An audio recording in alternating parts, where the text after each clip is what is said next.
Hello दोस्तों, कहानियों की दुनिया में आप सभी का स्वागत है। आज हम सुनेंगे सुभद्रा कुमारी चौहान द्वारा लिखित कहानी दृष्टिकोण। तो आइए सुनते हैं। निर्मला विश्व प्रेम की उपासिका थी। संसार में सबके लिए उसके भाव समान थे। उसके हृदय में अपने पराये का भेदभाव न था। स्वभाव से ही वह मिलनसार, सरल, हंसमुख और नेक थी। साधारण पढ़ी लिखी थी। अंग्रेजी में शायद मैट्रिक पास थी, परंतु हिंदी का उसे अच्छा ज्ञान था। साहित्य के संसार में उसका आदर था और काव्य कुंज की वह एक मनोहरणी कोकिला थी। निर्मला का जीवन बहुत निर्मल था।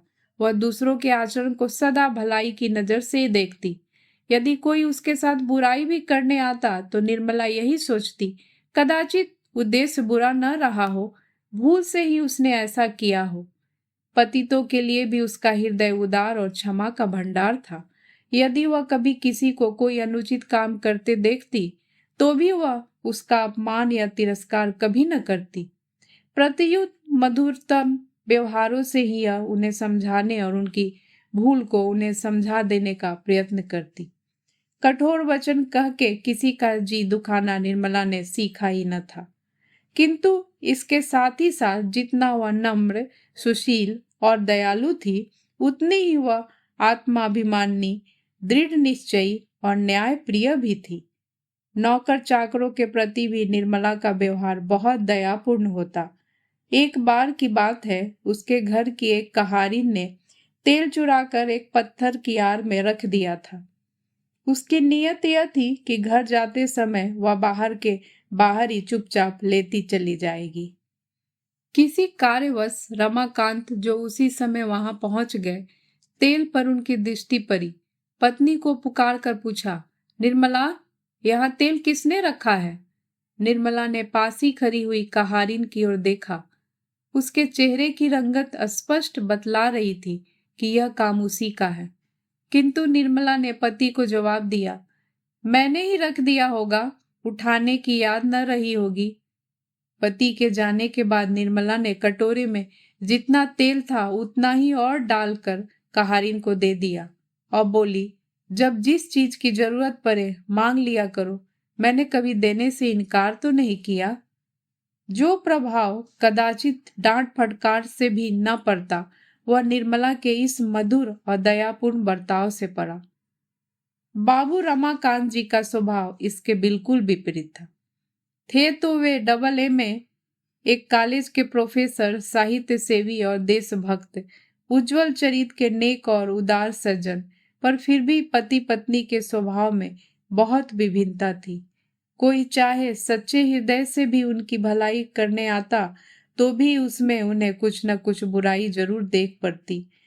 वे सोचते इसकी तह में अवश्य ही कुछ न कुछ भेद है, कुछ न कुछ स्वार्थ होगा, तभी तो यह भलमन साहत दिखाने आया है। नहीं तो मेरे पास आकर इसे ऐसी बात करने की आवश्यकता ही क्या पड़ी थी। पतितों को वे बड़ी घृणा की नजर से देखते, उनकी हंसी उड़ाते, गिरने वाले को एक धक्का और देकर भले ही गिरा दे, किंतु वह पकड़कर उसे ऊपर उठा के अपना हाथ पवित्र नहीं कर सकते थे। वे पतितों की छाया से भी दूर दूर रहते थे। अपने निकट संबंधियों की भलाई करने में यदि किसी दूसरे की कुछ हानि भी हो जाए तो इससे उन्हें सब सोचना होता था। वे सज्जन होते हुए भी सज्जनता के कायल न थे। कोई उनके साथ बुराई करता तो उसके साथ उससे दुनी बुराई करने में उन्हें संकोच न होता था। पति पत्नी दोनों को अलग खड़ा करके यदि ढूंढा जाता तो अवगुण के नाम से उनमें तिल के बराबर भी धब्बा न मिलता। वाह्य जगत में उनकी तरह सफल जोड़ा, उनके सदृश सुखी जीवन कदाचित बहुत कम देख पड़ता। दूसरों को उनके सौभाग्य पर ईर्ष्या होती थी। उनमें आपस में कभी किसी प्रकार का झगड़ा या अप्रिय व्यवहार न होता, फिर भी दोनों में पद पद पर मतभेद होने के कारण उनका जीवन सुखी न रहने पाता। शाम सुबह निर्मला दोनों समय घर के काम काज के बाद मील 2 मील घूमने के लिए चली जाती थी। इससे शुद्ध वायु के साथ साथ कुछ समय का एकांत उसे कोई नई बात सोचने या लिखने के लिए सहायक होता। किंतु निर्मला की सास को बहू की यह हवा खोरी न रुचती थी। उन्हें यह संदेह होता कि यह घूमने के बहाने न जाने कहाँ कहाँ जाती होगी, न जाने किससे किससे मिलकर क्या क्या बातें करती होगी। प्राय वह देखा करती कि निर्मला किधर से जाती है और कहाँ से लौटती है। एक बार उन्होंने पूछ भी लिया, तुम गई तो इधर से थी, उस ओर से कैसे लौटी? निर्मला इसका क्या जवाब देती? हंसकर रह जाती, किंतु निर्मला की सास बहू की इस चुप्पी का दूसरा ही अर्थ लगाती। उन्हें निर्मला का आचरण पसंद न था। उसके चरित्र पर उन्हें पद पद पर संदेह होता था, किंतु इन मामलों में जब वे स्वयं रमाकांत को ही उदासीन पाती तो उन्हें भी मन महसूस कर रह जाना पड़ता था, क्योंकि रमाकांत के सामने भी निर्मला घूमने निकल जाती और घंटों बाद लौटती। अन्य पुरुषों में उनके सामने भी स्वच्छंदता पूर्वक बातचीत करती, परंतु रमाकांत इस पर उसे जरा भी न दबाते। किंतु कभी कभी जब उनसे सहन न होता तो वे रमाकांत से कुछ न कुछ कह बैठती, तो भी वे यही कहकर कि इसमें क्या बुराई है टाल देते। उनकी समझ में रमाकांत इस प्रकार माँ की बात न मानने के लिए ही पत्नी को सह देते थे, इसलिए वे प्रत्यक्ष रूप से तो निर्मला को अधिक कुछ न कह सकती थी, किंतु अप्रत्यक्ष रूप से कुत्ते बिल्ली के बहाने ही सही अपने दिल का गुबार निकाला करती। निर्मला सब सुनती और समझती, किंतु वह सुनकर भी न सुनती और जानकर भी अनजान बनी रहती। वह अपना काम नियम पूर्वक करती रहती। इन बातों का उसके ऊपर कुछ भी प्रभाव न पड़ता। कभी कभी उसे कष्ट भी होता, किंतु वह उसे प्रकट न होने देती। वह सदा प्रसन्न रहती, यहाँ तक कि उसके चेहरे पर शिकन तक न आती। वह स्वयं किसी की बुराई न करना चाहती थी, उसके विरुद्ध चाहे कोई कुछ भी करता रहे। एक दिन कॉलेज से लौटते ही रमाकांत ने कहा, आज एक बड़ा विचित्र किस्सा हो गया निर्मला। क्या हुआ? निर्मला ने उत्सुकता से पूछा। घृणा का भाव प्रकट करते हुए रमाकांत बोले, हुआ क्या? यही कि तुम्हारी बिट्टन को न जाने किससे गर्भ रह गया है और अब 4-5 महीने का है। बात खुलते ही आज वह घर से निकाल दी गई है। उसके मायके में तो कदाचित कोई है ही नहीं, सड़क पर बैठी रो रही है। बिट्टन बाल विधवा थी, वह जन्म ही की दुखिया थी, इसलिए निर्मला सदा उससे प्रेम और आदर का व्यवहार करती थी। बिट्टन की करुणाजनक अवस्था से निर्मला कातर हो उठी। उसने रमाकांत जी से पूछा, फिर उसका क्या होगा? अब वह कहाँ जाएगी? रमाकांत जी ने उपेक्षा से कहा, कहाँ जाएगी मैं क्या जानूं, जैसा किया है वैसा भोगेगी। निर्मला के मुंह से एक ठंडी आह निकल गई। कुछ देर बाद न जाने क्या सोचकर वह दृढ़ स्वर में बोली, तो मैं जाती हूँ, उसे लिवा लाती हूँ। जब तक कोई दूसरा प्रबंध न हो जाएगा वह मेरे साथ ही रहेगी। घबरा कर रमाकांत बोले, नहीं नहीं, ऐसी बेवकूफी करना भी मत। उसे अपने घर ला कर क्या अपनी बदनामी करवानी है? तुम्हें तो कोई कुछ न कहेगा, सब लोग मुझे ही बदनाम करेंगे। निर्मला ने दयाद भाव से कहा, अरे तो इतनी छोटी छोटी सी बातों से क्यों डरते हो? किसी की भलाई करने में भी लोग बदनाम करेंगे तो करने दो। परमात्मा तो हमारे हृदय को पहचानेगा। मुझे तो उसकी अवस्था पर बड़ी दया आती है। तुम कहो तो मैं अभी जाकर उसे लिवा लाऊं। रामाकांत के कुछ बोलने के पहले ही उसकी माँ बोल उठी, ऐसी औरतों का तो इसे बड़ा दर्द होता है।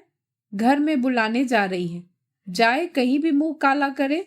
पर याद रखना, खबरदार, जो उसे घर में बुलाया तो मैं अभी से कह देती हूँ, अगर उस छूत ने घर में पैर भी रखा तो अच्छा ना होगा। निर्मला धीरे से बोली, अगर वो आ ही गई तो फिर क्या करोगी अम्मा जी? अम्मा जी क्रोध से तिलमिला सी उठी, तड़प कर बोली, मार के लकड़ी से पैर तोड़ दूंगी और क्या करूंगी? तुम तो रामू के सिर चढ़ाने से इतनी बढ़ चढ़ के बोल रही है, सो मैं रामू से डरती नहीं। तेरा और तेरे साथ रामू का भी मिजाज ठंडा कर दूंगी। ऐसी बदजात औरतों की परछाई में भी रहना पाप है। उसे घर में बुलाने जा रही है। निर्मला ने कहा, पर अम्मा जी यदि वो आई तो मैं दूसरों की तरह उसे दरवाजे पर से दुत्कार तो न दूंगी। मैं यह तो कहती नहीं, कि उसे सदा के लिए अपने घर में रखा जाए, पर हाँ, जब तक उसका कोई प्रबंध न हो जाए तब तक अगर वह घर के एक कोने में पड़ी रही तो कोई हानि तो नहीं होगी। और कौन वह हमारे चूल्हे चौके में जाएगी? आखिर बेचारी स्त्री ही तो है, भूल किससे नहीं होती। अम्मा जी क्रोध में आकर बोली, एक बार कह दिया कि वो उस राड को घर में न घुसने दूंगी, बार बार जवान चलाए ही जा रही है। वह तो अपनी कोई नहीं है, कोई अपनी सगी भी ऐसा करती तो मैं लात मार कर निकाल देती। अब बार बार पूछकर मेरे गुस्से को न बढ़ा, नहीं तो अच्छा ना होगा। निर्मला ने नम्रता से कहा, पर तुम्हारा क्या बिगाड़ेगी अम्मा जी? मेरे कमरे में पड़ी रहेगी और तुम चाहो तो ऐसा प्रबंध कर दूं कि तुम्हें उसकी सूरत भी न दिखे।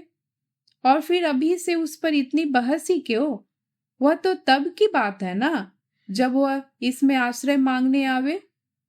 अम्मा जी का क्रोध बढ़ा और वे कहने लगी, तेरे कमरे में रहेगी और मुझे उसकी सूरत न दिखे तो क्या दूसरी बात हो जाएगी? कैसी उलटफेर की बातें कहती है।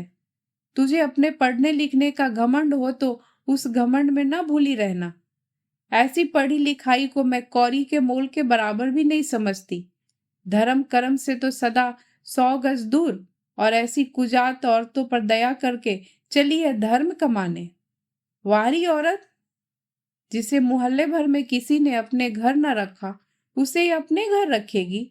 तू ही तो दुनिया भर में अनोखी है ना, सब दूसरों को दिखाने के लिए बड़ी दयावंती है। जो भीतर का हाल न जाने उसके सामने इतनी बंद, घर वालों को तो काटने दौड़ती है और बाहर वालों को गले लगाते फिरेगी। निर्मला जी जरा तेज होकर बोली, तो अम्मा जी मुझे इतनी खरी खोटी क्यों? बीची में निर्मला को डांट कर चुप कराते हुए रमाकांत बोले, तो तुम चुप न रहोगी निर्मला? कब से सुन रहा हूं कि जवान कैची की तरह चल रही है। तुम्हारे हृदय में बिट्टन के लिए बड़ी दया है और तुम उसके लिए मरी जाती हो। तो जाओ उसे लेकर किसी धर्मशाला में रहो, मेरे घर में तो उसके लिए जगह नहीं है। निर्मला को भी अब क्रोध आ चुका था। उसने भी उसी प्रकार तेज स्वर में कहा, तो क्या इस घर में मेरा इतना भी अधिकार नहीं है कि यदि मैं चाहूं तो किसी को 1-2 दिन के लिए ठहरा सकूं? अभी उस दिन तुम लोगों ने बाबू राधेलाल जी का इतना आदर सत्कार किया था। उनके चरित्र के बारे में कौन नहीं जानता। उनके घर में ही बेस्या रहती है और वो भी मुसलमानी, और वो उसके हाथ का खाते पीते भी हैं। फिर बेचारी बिट्टन ने क्या इससे भी ज्यादा कुछ अपराध किया है? अम्मा जी गरज उठी। अब उनका साहस और बढ़ गया था, क्योंकि अभी अभी रमाकांत जी निर्मला को डांट चुके थे। वे बोली, चुप रह, नहीं तो जीभ पकड़ कर खींच लूंगी। बड़ी बिट्टन वाली बनी है। बेचारी बिट्टन, तू भी बिट्टन सरीखी होगी, तभी तो उसके लिए मरी जाती है ना? जो सती होती है वे तो ऐसी औरतों की परछाई भी नहीं छूती। और तू राधेलाल के लिए क्या कह रही है? वह तो पुल पर एक भौरा है, आदमी की जात है, उसे सब शोभा देता है। एक नहीं 20 औरतें रख ले, पर औरत आदमी की बराबरी कैसे कर सकती है? निर्मला ने सतेज और दृढ़ स्वर में कहा, बस अम्मा जी, अब मैं ज्यादा न सुन सकूंगी। मैं बिट्टन सरीखी हूं या उससे भी बुरी, किंतु इस समय वह निराश्रित है, कष्ट में है। मनुष्यता के नाते मैं उसे आश्रय देना अपना धर्म समझती हूँ और दूंगी। अब रमाकांत जी को भी बहुत क्रोध आ गया था। वे कमरे से निकलकर आंगन में आ गए और आग्नेय नेत्रों से निर्मला की ओर देखते हुए बोले, क्या कहा? तुम बिट्टन को इस घर में आश्रय दोगी? निर्मला भी दृढ़ता से बोली, जी हाँ, जितना इस घर में आपका अधिकार है उतना ही मेरा भी है। यदि आप अपने किसी चरित्रहीन पुरुष मित्र को आदर और सम्मान के साथ ठहरा सकते हैं तो मैं भी किसी असहाय अबला को कम से कम आश्रय तो दे ही सकती हूँ। रमाकांत निर्मला के और भी नजदीक आकर कठोर स्वर में बोले, मेरी इच्छा के विरुद्ध तुम यहाँ उसे आश्रय दोगी? निर्मला ने भी उसी स्वर में उत्तर दिया, जी हाँ, मेरी इच्छा का भी तो कोई मूल्य होना चाहिए, या मेरी इच्छा सदा ही आपकी इच्छा के सामने कुचली जाया करेगी? अब रमाकांत जी अपने क्रोध को न संभाल सके और पत्नी के मुंह पर 3-4 तमाचे तरातर जड़ दिए। निर्मला की जबान बंद हो गई। बाबू रमाकांत क्रोध और ग्लानि के मारे कमरे में जाकर अंदर से साकल लगाकर सो रहे। अम्मा जी दरवाजे पर रखवारी के लिए बैठ गई कि कहीं बिट्टन किसी दरवाजे से भीतर ना आ जाए। इस घटना के लगभग 1 घंटे बाद बिट्टन को जब कहीं भी आश्रय न मिला, तब उसने एक बार निर्मला के पास भी जाकर भाग्य की परीक्षा करनी चाहिए। दरवाजे पर ही उसे अम्मा जी मिली। बिट्टन को देखते ही वे कड़ी ललकार के साथ बोली, कौन है? बिट्टन, दूर, उधर ही रहना, खबरदार जो कहीं देहली के भीतर पैर रखा तो। बिट्टन बाहर ही रुक गई। निर्मला पास पहुंचकर शांत और कोमल स्वर में यह कहती हुई, बिट्टन बाहर ही बैठो बहन, मैं वहीं तुम्हारे पास आती हूँ, देहली के बाहर निकल गई। बिट्टन और निर्मला दोनों बड़ी देर तक लिपट कर रोती रही। निर्मला ने कहा, तुम्हारी ही तरह मैं भी बिना घर की हूँ बहन। यदि इस घर पर मेरा कुछ अधिकार होता तो मैं तुम्हें इस कष्ट के समय कहीं भी न जाने देती। क्या करूं, विवश हूं, किंतु तुम मेरा यह पत्र लेकर मेरे भाई ललित मोहन के पास जाओ, वे तुम्हारा सब प्रबंध कर देंगे। उनका स्थान तो तुम जानती ही हो, पर रात के समय पैदल जाना ठीक नहीं। यह रुपया लो, तांगा कर लेना। ईश्वर पर विश्वास रखना बहन, जिसका कोई नहीं होता उसका परमात्मा होता है। निर्मला ने 10 रुपए बिट्टन को दिए। वह पत्र लेकर चली गई। निर्मला घर में आई, एक चटाई डालकर बाहर बरामदे में ही पड़ रही।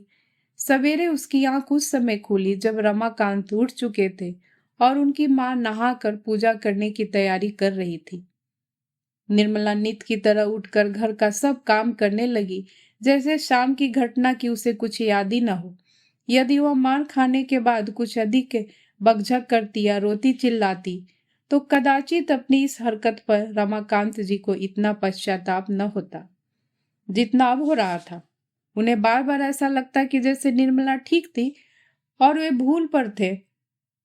उनसे ऐसी भूल और कभी न हुई थी। कल न जाने क्यों और कैसे निर्मला पर हाथ चला बैठे थे। उनका व्यवहार उन्हीं को 100 बिच्छुओं के दंशन की तरह पीड़ा पहुंचा रहा था। वे अवसर ढूंढ रहे थे कि कहीं निर्मला उन्हें एकांत में मिल जाए तो वे पश्चाताप के आंसुओं से उसके पैर धो दे और उसे क्षमा मांग ले, किंतु निर्मला भी सतर्क थी। वह ऐसा मौका ही न आने देना चाहती थी। वह बहुत बच बच कर घर का काम कर रही थी। उसके चेहरे पर कोई विशेष परिवर्तन न था। न तो यही प्रकट होता था कि खुश है और न ही कि नाराज है। हाँ, उसमें एक ही परिवर्तन था कि अब उसके व्यवहार में हुकूमत की झलक न थी। वह अपने को उन्हीं 2 नौकरों में से एक समझती थी जो घर में काम करने के लिए होते हैं, किंतु उनका कोई अधिकार नहीं होता। दोस्तों, इस कहानी को सुनने के लिए आपका बहुत बहुत धन्यवाद। दोस्तों, अगर आपको ये कहानियाँ अच्छी लगती हो तो प्लीज़ मेरे चैनल को लाइक एंड सब्सक्राइब करना मत भूलिएगा। और हाँ, कमेंट्स भी ज़रूर करें। मैं फिर हाजिर होंगी एक नई कहानी के साथ। तब तक के लिए नमस्कार।